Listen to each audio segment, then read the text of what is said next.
rapaziada, chegando aqui no nosso grande parceiro do Sebo X, parceria com o Museu da Pelada, Paulo Roberto Andel, que é uma máquina de editar livros, lançar livros. Hoje ele está lançando mais dois de sua autoria, Paixão Libertadores e A Alma Aflita das Ruas. Já estamos escutando um burburinho ali, pessoal falando de futebol, adoramos o Sebo X, agora está com 2 salas, vamos lá ver quem está aí.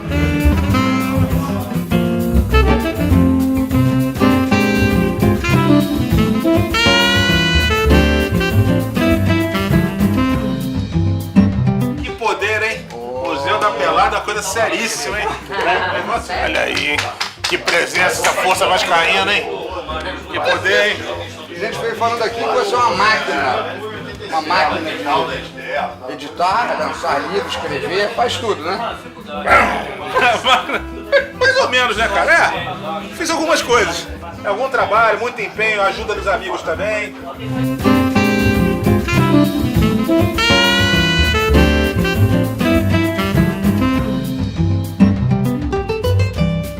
Chegamos aqui agora na outra sala, porque são muitas salas, né, Sebo X.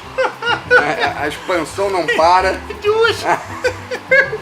Olha aí, as novidades do mercado. Paixão Libertadores, o livro que conta a história do Fluminense campeão da América, né, recém-conquistado em 4 de novembro, então tá a história toda aí. Com uma turma da pesada que me ajudou também, né? Posso dar o jabá geral? Então vamos lá. Deve dar. Marcelo Savioli, Marcelo Diniz, Robertinho Silva, Edgar FC, Tarcísio Tertuliano Paixão, TTP e Didu Nogueira, nosso craque do samba, que também colaborou com as Crônicas Espertas, além de 2 participações, Vinícius Gama, da Super Rádio Topi, querido amigo, e Ricardo Mazella, que é ídolo tricolor, super narrador. Esse você também está aproveitando para botar aqui no bolo, né? Esse aqui, cara, Fluminense Cotidiano, eu não fiz com lançamento, ele saiu no começo do ano, e ele é uma coletânea de crônicas através dos tempos, navegando por histórias que não necessariamente os tricolores conhecem bem, elas quase ninguém conhece bem. Por exemplo, vale a pena dar um spoiler aqui? Claro. Tem uma história maravilhosa. No Fla-Flu da Lagoa de 41, todo mundo sempre ouviu falar que chutaram as bolas na Lagoa, que não sei o que, Fluminense retardou o jogo. Bom, primeiro, isso é uma tremenda conversa da Carochinha. O nosso sensacional Roberto Assaf, super jornalista, já tinha desmentido essa história. Mas o que chama a atenção é que no dia seguinte dessa decisão, o Flamengo entra na justiça para impugnar a decisão. E não tem nada a ver com as bolas na Lagoa. Eles entram porque o zagueiro uruguaio do Fluminense, Renganesh, supostamente estava sem visto de trabalho no Brasil. E aí o Flamengo, durante uma semana isso se arrastou, porque o Flamengo queria anulação do jogo, mas acabou perdendo por 7-0. E aí o Fluminense foi campeão de fato e de direito. É isso. Sensacional. Agora também tem um aqui cotidiano, Rio de Janeiro, A Alma Aflita das Ruas. Cara, esse livro aqui é o seguinte, isso aqui é uma inspiração direta de um dos grandes mestres do cinema brasileiro, meu amigo querido, Luiz Carlos Lacerda, que acompanha meu trabalho fora do futebol já há algum tempo, e ele brincava o seguinte: você tem que lançar um livro chamado, para fazer contraponto, Alma Encantadora das Ruas, do João do Rio. E aí, mas eu falei, cara, mas eu vou fazer um negócio desse, aí ele disse assim, não, você tem que fazer um livro chamado A Alma Assustadora das Ruas, porque eu conto uma parte mais dark side da decadência do Rio, especialmente no pós-pandemia e tal. Aí não ficou assustadora, ficou A Alma Aflita das Ruas, mas assim, esse livro é um presente moral que o Luiz Carlos Lacerda me deu, porque ele me incentivou a escrever as crônicas desse livro. Enfim, é um livro ambientado em Copacabana e no centro da cidade, histórias de rua, histórias reais, histórias tristes, às vezes histórias alegres, e tem até o Fluminense.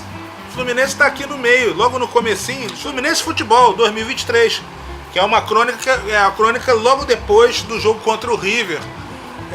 Porque eu vou falando do seguinte, em certo momento eu fiquei pensando ali do seguinte, aquele foi um dia de êxtase para a torcida do Fluminense, eu pensei, cara, a gente não sabe, mas quantas pessoas estão vindo aqui pela última vez? A gente não sabe, a gente nunca sabe, né? E isso foi o que moveu o ritmo da crônica. Fora do futebol, mas sempre tem um pouquinho de futebol também. E com esses do Fluminense, quantos livros já lançados? 23. Já mereço uma medalha Pedro Ernesto, né? Pelos serviços prestados ao Fluminense, né? Todos sobre o Fluminense. 23 sobre o Fluminense, sendo que 9 são e-books digitais gratuitos que ficam disponíveis no meu site, Panorama Tricolor, para livre consulta, download, o que quiserem. Foram feitos com o objetivo de serem gratuitos. Agora, esse da Libertadores, o que você destaca, assim? Qual foi o ponto que o Acho coração bateu? Acho que o que vai ficar para sempre são as duas grandes vitórias sobre os argentinos, né? A goleada sobre o River no Maracanã, que foi uma noite de êxtase, imagina, o River era um dos maiores clubes do mundo. E a vitória sobre o Boca, a vitória na final, porque é a vitória da emoção, a vitória do título que o Fluminense ainda não tinha, embora ele tenha títulos até maiores, alguns insistam em dizer que a maior título da história do Fluminense não é. O Fluminense já foi campeão mundial em 1952, como o Vasco foi em 1949, o Botafogo ganhou 3 vezes nos anos 60, enfim. Mas é um título fantástico, faltava a galeria do clube, aí eu posso concordar, é o maior título do Fluminense no século XXI e vai ficar eternizado, né? E assim, senti até um certo orgulhinho, chefe, eu vou dizer por quê. Porque eu acabei, por ironia do destino mesmo, isso não foi planejado, eu acabei sendo o primeiro cronista a publicar os livros do Fluminense campeão brasileiro de 2010, campeão brasileiro de 2012 e agora da Libertadores. Então, ficou legal, né? Agora, aqueles 2 jogos contra o Inter também foram fundamentais, né? Fundamentais, dificílimos. E assim, o que eu acho que é o grande barato dessa conquista do Fluminense para outras grandes conquistas é que o Fluminense, como time de futebol, ele foi humano demais. Ele falhou, o Fluminense quase perdeu para o Inter nos 2 jogos. Ele podia ter perdido. Assim como no primeiro jogo, que o Inter recuou, o Fluminense empatou, o Fluminense poderia ter virado. Mas especialmente no segundo jogo, o Fluminense poderia ter perdido de feio para o Inter. Mas até ali ele soube ser humano, soube aguentar, né, o boxe, né, a pancada do boxe, e no momento certo ele acertou para a vitória. Então assim, a jornada é espetacular, mas ela não é uma jornada de facilidade. O Fluminense não deu olé em nenhum momento, pelo contrário, o Inter foi um tremendo adversário. Para finalizar, um quiz aqui. Se tivesse escolher um desses 3 como grande personagem da Libertadores: Fernando Diniz, John Kennedy ou Cano? Cara, os 3 são peças fundamentais, mas não dá para não escolher o John Kennedy. Meses antes ele estava chutado, parte da torcida não queria, ele era o vagabundo que tinha que ser eliminado do clube, e de repente ele volta, faz gols em todas as partidas da oitava, todas as fases da oitava ele faz o golaço do título.